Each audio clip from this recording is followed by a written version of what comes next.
Hello বন্ধুরা, কেমন আছো তোমরা সবাই? আশা করছি ভালো আছো। আমিও খুব ভালো আছি। চলে আসলাম আরও একটা নতুন রেসিপি ভিডিও নিয়ে। আজকে বানাবো ওলের ডালনা। তো চলো দেখে নিই।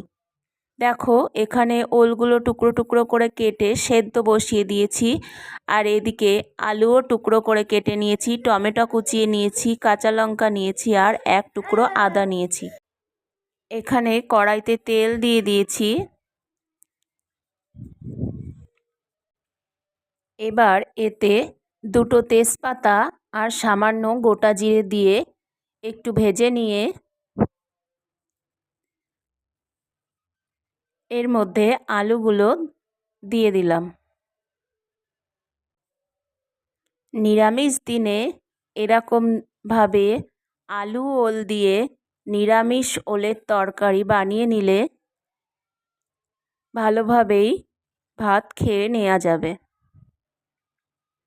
দেখো, এবার 1 চামচ হলুদ দিয়ে দিলাম আর তার সাথে 1 চামচ লবণ দিয়ে আলুটা ভালো করে ভেজে নেব।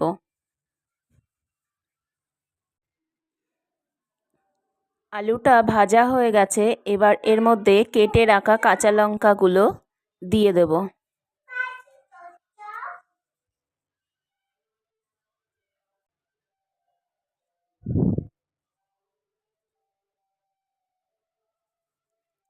এবার সেদ্ধ করে রাখা ওলগুলো দিয়ে দিলাম।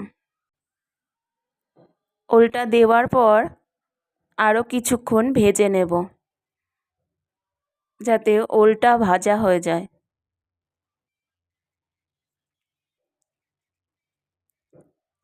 এবার টুকরো করে রাখা টমেটোগুলো দিয়ে দিলাম।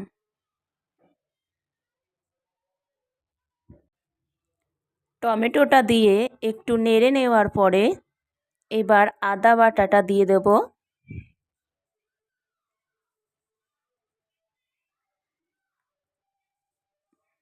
এবার 1 চামচ লঙ্কার গুঁড়ো, 1 চামচ জিরে গুঁড়ো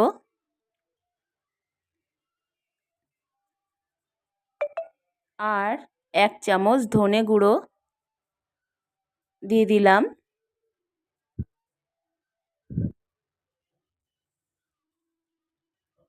এবার এর মধ্যে একটু জল দিয়ে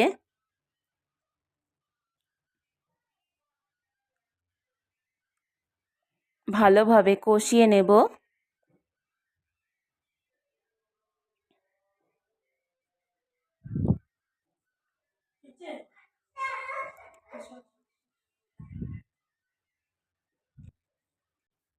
দেখো, অনেকক্ষণ ধরে কষিয়ে নেওয়ার পর গরম জল দিয়ে দিলাম পরিমাণ মতো।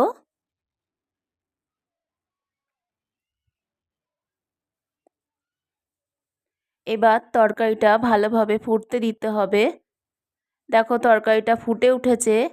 তারপর আমি 1 চামচ গরম মশলার গুঁড়ো আর বেশ কিছুটা ধনেপাতা কুচোনো দিয়ে দিলাম।